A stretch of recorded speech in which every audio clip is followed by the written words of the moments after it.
I am against abortion entirely, and I'll tell you why. Because in a situation of dire medical need, when the mom is, dying on the table or some situation like that, I don't really think that fits into the context of abortion. This is my perspective, okay? That does not fit within the context of abortion. That really is a dire emergency procedure. How about in cases of rape? No. Do you think that the penalty of rape should fall on the innocent baby? Well, I mean, what if it's only a month old and the embryo is a month old?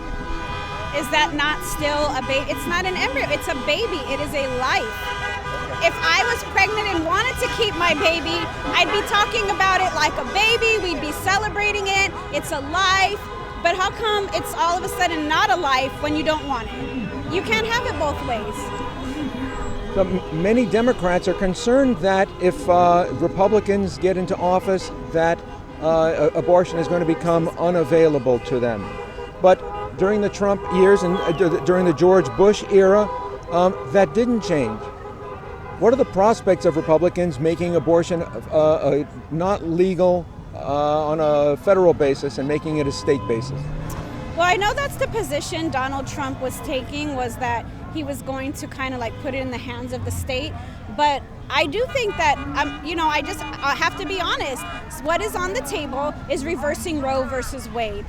It was a farce from the beginning. It was based on lies. The woman who was the subject of that had her baby and didn't regret it and was thankful that they just used her as the prop to push it through.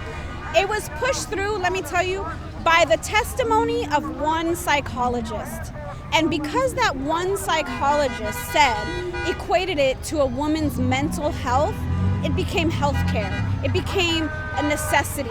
And that's just not a valid position. That's not a valid criteria. The evidence is invalid because you cannot fight science. A baby is a baby. You can call it what you want. It's a life no matter what. Should Americans be concerned that a re-elected Trump and the Supreme Court, this issue will be reversed? Oh, I think that Americans who are for abortion should definitely be concerned. Because if you're not concerned about the moral value of your position, then yeah, I want you to be concerned. Because we are going to tackle that. We are going to tackle this subject. We are going to tackle Roe versus Wade. And I'm proud to do it.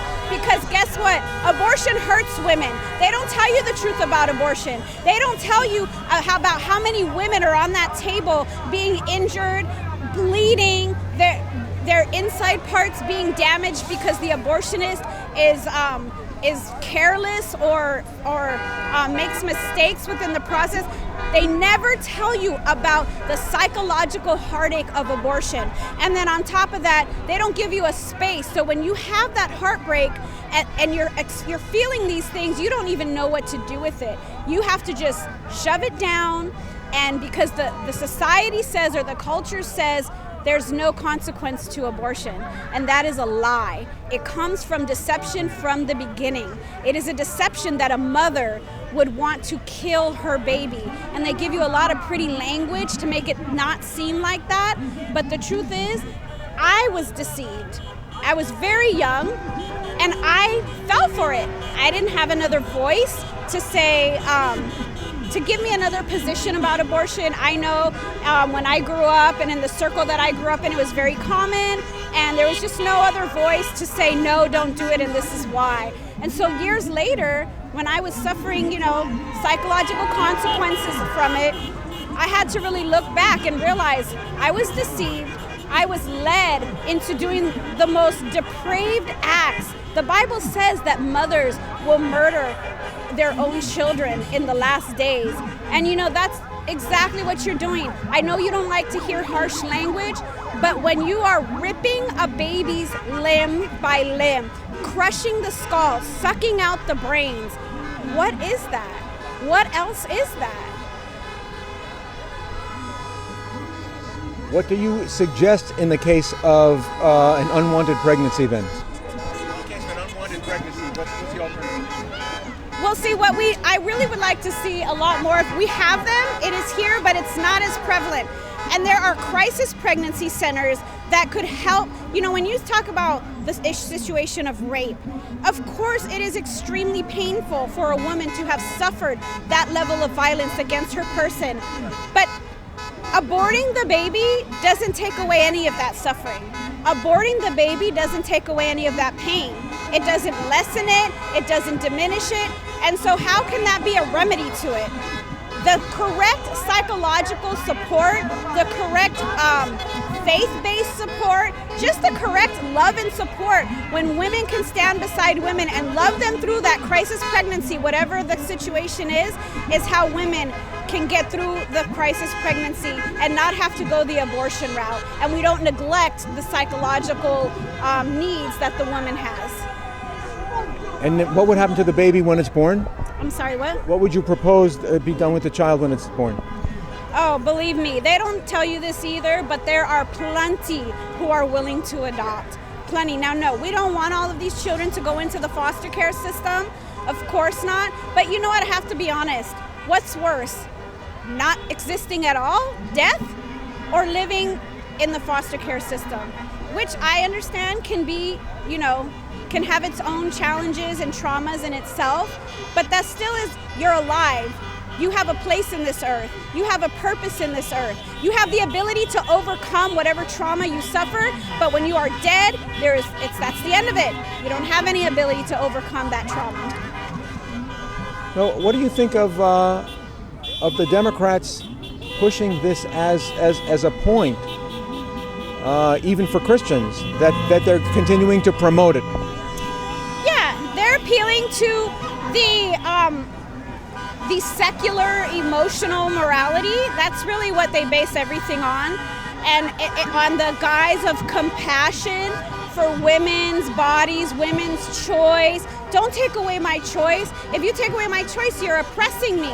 No, we should not be encouraging women into such a deplorable, vile act.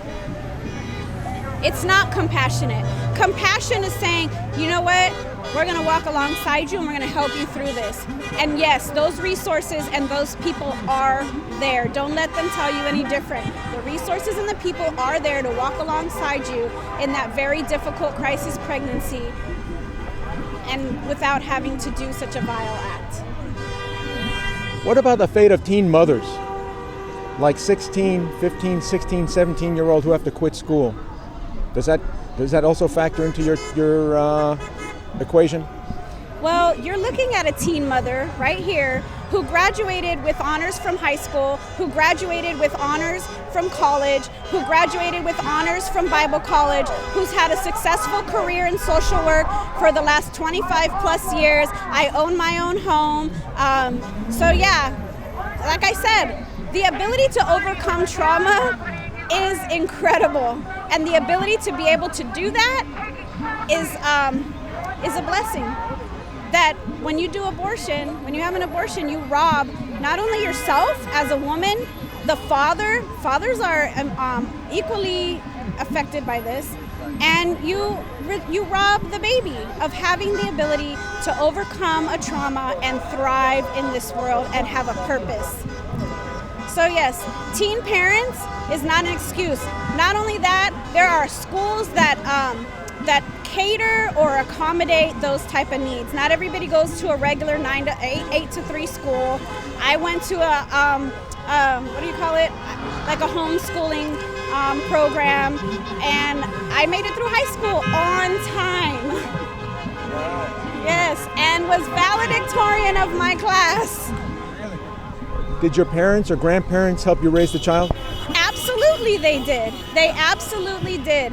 And I know that not everybody may be that fortunate, but listen, one thing that a mother always has, you become a mother the day that baby comes inside of you. And one thing that a mother has is fortitude, strength, and endurance to persevere. And so whether you have support or not, at home, you have the fortitude, the strength, and the endurance to persevere and do your job as a mother. You don't know it, you don't realize it, you may not think you do, but you have it.